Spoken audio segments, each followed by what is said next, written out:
Are you in the driver's seat of your life, or are you just a passenger? Are you playing the lead role or just a supporting role?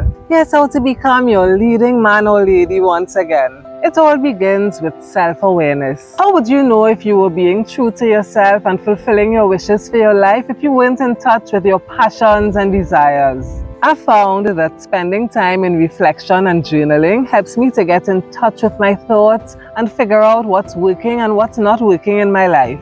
We spend so much time getting to know others and trying to understand them. But do we really take the time to get to know ourselves? When was the last time you asked yourself what you really want out of your one life? As children and young adults, people often told us what we needed to think and do, and we wanted to be accepted and loved, so we did as we were told. And then we become adults, and often we don't even take the time to decide what we really want.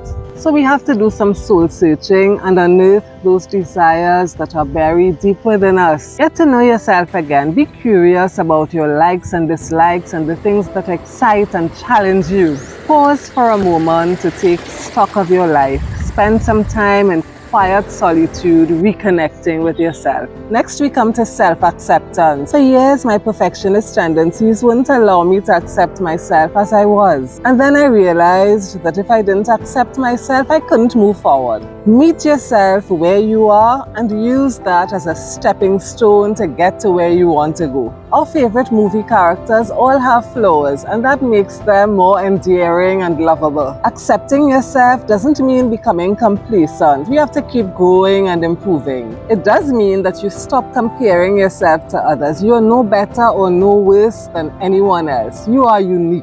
Accept your good points and your bad points and commit to being the best version of yourself. Only when we accept ourselves can we begin to love ourselves. Self-love and self-care are two important ones. How do you love yourself? Do you speak kind words to yourself? What do you say when you're talking about yourself with others? Are you sometimes self-deprecating, critical, and derogatory about yourself? Are you good to yourself? Do you take the time to pamper yourself? When last did you prepare and enjoy your favorite meal? Have you ever taken yourself out on a date? Would you go to that event even if your friends and family are not interested? Do you prioritize your physical and mental health and take time to rest when you need it? We all fall short when it comes to self-love and self-care, but let's recommit to truly loving ourselves until it becomes second nature. Building a new habit takes time and patience. Pay attention to how you're treating yourself and take small steps to improve until you are where you want to be. Being the main character means that you choose yourself and you put yourself first. Sometimes we treat others better than we treat ourselves because we feel unworthy of our own love. As a child, you may not have received the love that you deserved, but as an adult, you can give yourself that love. I have a self-love exercise where I visualize my inner child and I send her some love. When going through a difficult time, be compassionate with yourself and soothe yourself. You deserve your own love. Give it to yourself today. Look at yourself in the mirror and say, I love you. Say it as many times as you need to, and soon you'll start to believe it. We are responsible for our own happiness, so we have to seek out those experiences that bring us joy. Even if you're busy at work during the day, schedule one thing that brings you joy. It's good to have something to look forward to. I find joy in the simple things like putting on my favorite perfume or lipstick. Does that bring you joy as well?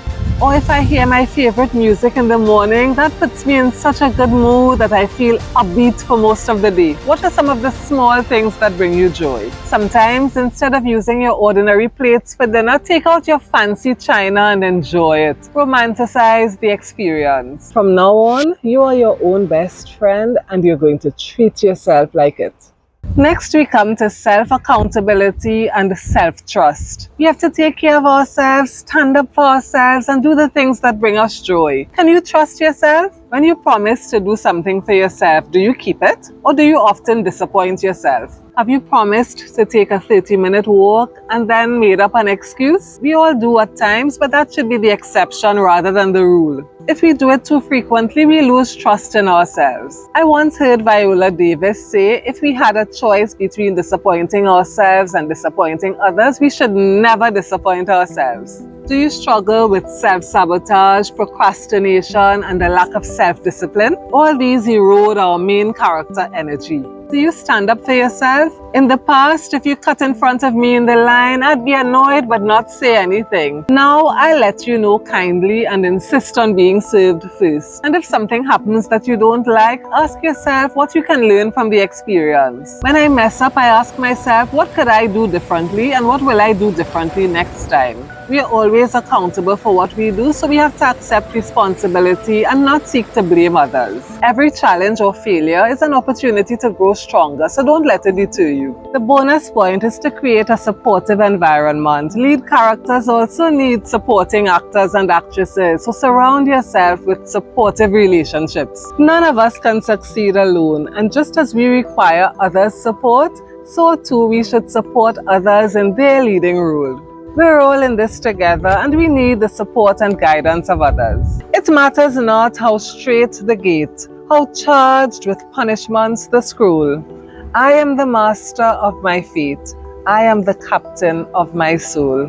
In life, we play many roles, but none is as important as being the main character in your own story. You are the author and protagonist of your story, and you can rewrite it and edit it as often as you need to. Take ownership of your life, embrace every moment, and live a full and authentic life. If you found value in this video, please consider subscribing. I'm curious to know how many of you watch until the end, so if you're still here, type hi in the comments. Thank you for being here. Thank you for watching.